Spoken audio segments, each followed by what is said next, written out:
Buongiorno e bentornati a un nuovo appuntamento con Mattino Verona. Siamo di nuovo in diretta con voi per parlare del tema del giorno di oggi. Oggi parliamo della situazione Covid a Verona. Si è chiuso infatti il primo weekend in città con il centro storico chiuso al transito per evitare assembramenti. Con la nuova ordinanza regionale che ha portato il Veneto in zona gialla plus, infatti non è permesso ai cittadini passeggiare in centro se non per recarsi nei ristoranti o nei negozi il sabato, mentre la domenica resta tutto chiuso. In tutto sono 17 i varchi presidiati dalla polizia locale per monitorare gli ingressi, una misura necessaria per contenere i contagi che crescono di giorno in giorno. In Veneto ricordiamo che al momento abbiamo superato la quota di 100.000 casi totali dall'inizio della pandemia e quindi per parlare di questo e tanto altro siamo in collegamento telefonico con il sindaco di Verona Federico Sboarina. Buongiorno sindaco. Buongiorno a voi. Allora, innanzitutto, come è andato il primo weekend di controlli in centro e in generale in città? Devo dire che il primo weekend è andato bene, nel senso che sia sabato, perché ricordo, rispetto a quello che hai detto prima, la domenica i bar e i ristoranti comunque rimangono aperti.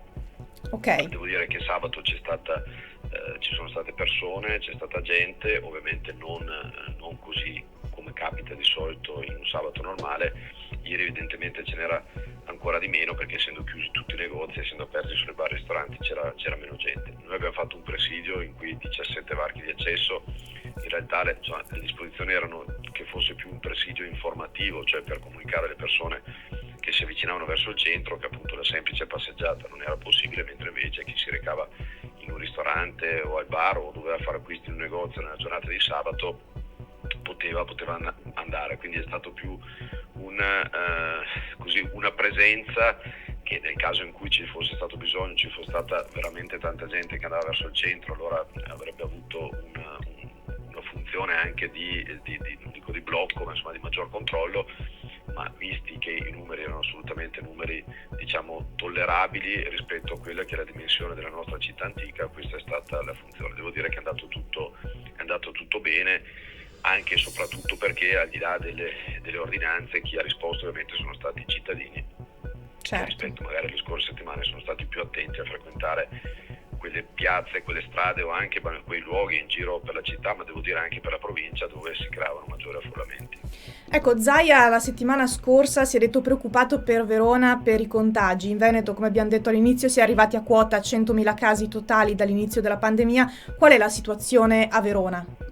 La situazione sta ancora evolvendo in modo non propriamente positivo, nel senso che comunque il numero dei contagi sale, così come anche la saturazione dei nostri ospedali. Ecco perché si richiede una massima attenzione alla nostra comunità. È chiaro che dal punto di vista economico, dal punto di vista delle categorie, tante attività commerciali sono in sofferenza, e anche il fatto che il fine settimana il centro, in virtù dell'ordinanza regionale, si sia evidentemente non dico svuotato, ma comunque molto alleggerito rispetto alle presenze degli altri weekend. È chiaro che dal punto di vista economico commerciale questo ha un impatto negativo, però non dobbiamo dimenticare che tutto questo è generato da una situazione pandemica e di una situazione all'interno dei nostri ospedali che è giorno dopo giorno sempre in peggioramento e che desta sempre più preoccupazione. Noi siamo ancora tra le poche regioni gialle, a questo punto io non so sinceramente quale sia la correlazione migliore sia dal punto di vista della garanzia di mantenere basso il livello del contagio e sia anche della possibilità, a seconda anche di come vengono inseriti le regioni da parte del governo, poi di ristorare, perché il vero problema delle attività commerciali è che io sono convinto che abbiano coscienza delle difficoltà dal punto di vista sanitario, ma che dall'altra parte nel momento in cui devono chiudere o devono vedere ridotti i loro orari chiedano a gran voce quello che legittimamente dovrebbero chiedere, cioè un ristoro rispetto al danno economico e commerciale che stanno subendo. Certo. Lei ieri insieme ai 98 sindaci della provincia ha lanciato un appello ai cittadini con una lettera, insomma, perché avete deciso di fare questo appello congiunto e cosa avete chiesto alla popolazione? Ma in realtà allora noi ci vediamo settimanalmente, io quell'appello in realtà è da giorni che continuo a farlo attraverso i comunicati, attraverso i social, e mi ha fatto piacere ieri che sia stato chiesto da parte di qualche sindaco di condividere un appello per far capire intanto che c'è una squadra unita fatta di istituzioni che stanno lavorando sul nostro territorio. Il nostro territorio rappresenta circa 1 milione di persone tra la città e la provincia, quindi ci sono tanti sindaci che si stanno muovendo tutti insieme, coordinandosi per garantire la salute delle proprie e della grande comunità veronese. Certo. Quindi l'appello va proprio nella direzione di quel senso di responsabilità che io sto chiedendo da giorni, a cui mi sto appellando da giorni, senso di responsabilità, attenzione, segnalazioni anche da fare attraverso i canali ufficiali quando si vede qualcosa che non funziona, che sia qualche affollamento, che sia qualche attività commerciale che magari non rispetta le regole. Quindi chiediamo di segnalarcelo, perché tra l'altro anche quelle pochissime attività che magari non rispettano le regole creano un danno a tutte le altre invece che rispettano le regole, che vorrebbero continuare a stare aperti proprio nel rispetto delle regole. E lo stesso così per i cittadini, che sono chiamati appunto non solo a rispettare le regole ma anche ad avere quelle attenzioni particolari che sono fondamentali in questo momento. L'appello nasce dal fatto, noi quando ci vediamo con gli altri sindaci siamo sempre collegati e coordinati, io peraltro lo sono tutti i giorni con la US 9, e quindi forse proprio perché vogliamo trasferire quello che noi in prima persona, di cui noi veniamo a conoscenza tutti i giorni e che cerchiamo di trasferirlo tutti i giorni, che è quella della difficoltà dei nostri ospedali.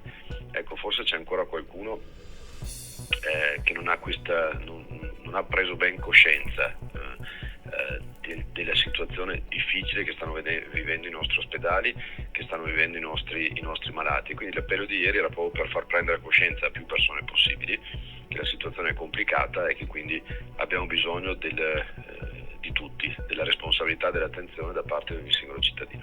Certo. Ecco, venerdì scorso c'è stata anche l'accensione invece dell'albero di Natale, un momento importante che segna l'inizio delle feste natalizie a Verona come ogni anno, anche in questi tempi comunque difficili. Ma che tipo di Natale sarà secondo lei quello di quest'anno che insomma chiaramente sarà diverso? Sarà un Natale diverso e sicuramente difficile. Ricordo che oltre all'albero in un anno normale e nel fine settimana scorso sarebbero iniziati anche i mercatini di Natale, che tante luci, tanta voglia di Natale hanno portato negli ultimi anni, tra l'altro attirando nella nostra città centinaia di migliaia, anzi milioni di persone nell'arco di un mese e mezzo. Quindi è chiaro che è un Natale diverso, è un Natale sicuramente oltre che diverso perché banalmente magari non ci sono i mercatini, ma un Natale anche più difficile, sicuramente perché dal punto di vista economico sono passati 12 mesi rispetto al pre-Natale dell'anno scorso, ma è un'epoca, è come se fosse passata un'intera epoca storica, perché quello che si è abbattuto sulla nostra comunità dal punto di vista sia sanitario che dal punto di vista economico non ha uguali. Quindi in 12 mesi sono state distrutte tante attività, tante famiglie sono entrate in difficoltà, quindi sicuramente sarà un Natale diverso e più difficile, un Natale che probabilmente dovremo vivere con gli strettissimi congiunti. Il Natale è anche qua diverso, difficile e anche da questo punto di vista, perché generalmente Natale è proprio la voglia di stare insieme con grandi tavolate e grandi riunioni di famiglia, e non so se questo sinceramente sarà possibile da qui a un mese ormai, anzi temo che questo sarà molto difficile. Quindi sarà veramente un Natale diverso e anche difficile. Noi cercheremo, l'abbiamo fatto con l'albero, devo ringraziare Bauli che come ogni anno mette a disposizione della città quel bellissimo albero all'ingresso di Corso Porta Nuova e tanti altri poi all'interno della città. Noi metteremo le luminarie, e ricordo che le luminarie sono un investimento fatto negli anni e che quindi non è che siano un costo ulteriore, ma sono invece dare un po' di luce alla nostra città, perché insomma almeno quello, almeno che fino a che si può girare, avere la contezza insomma che si è in un periodo che generalmente è un periodo bello e che bisogna insomma anche dal punto di vista spirituale riuscire a recuperare la bellezza di Natale, che ripeto quest'anno sarà diverso, molto diverso e sicuramente molto più difficile per tantissime famiglie. Ecco, io spero che rispetto a Natale sia veramente quel momento forte dell'anno, vista la difficoltà di tante famiglie, in cui magari chi ha di più, magari quelle attività che continuano a lavorare, perché anche e soprattutto magari in questo periodo continuano a a lavorare, a produrre, ecco, sia il momento in cui chi ha di più si incontra con chi ha di meno, ecco, e mette a disposizione qualcosa, perché in questo momento c'è bisogno veramente di tutto e di tutti. È vero, assolutamente, assolutamente vero. Speriamo che anche l'albero, insomma, che ogni anno, insomma, illumina Porta Nuova, speriamo che sia anche di buon auspicio per la città, per i cittadini. Benissimo, allora noi ringraziamo il sindaco di Verona, Federico Sboarina, grazie per essere stato con noi questa mattina. Buona giornata a voi. Benissimo, allora noi vi salutiamo, vi diamo appuntamento oggi alle 12, poi alle 12:30 con il nostro Buongiorno Verona e quindi non mi resta da fare altro che augurarvi una buona giornata, un buon proseguimento di giornata.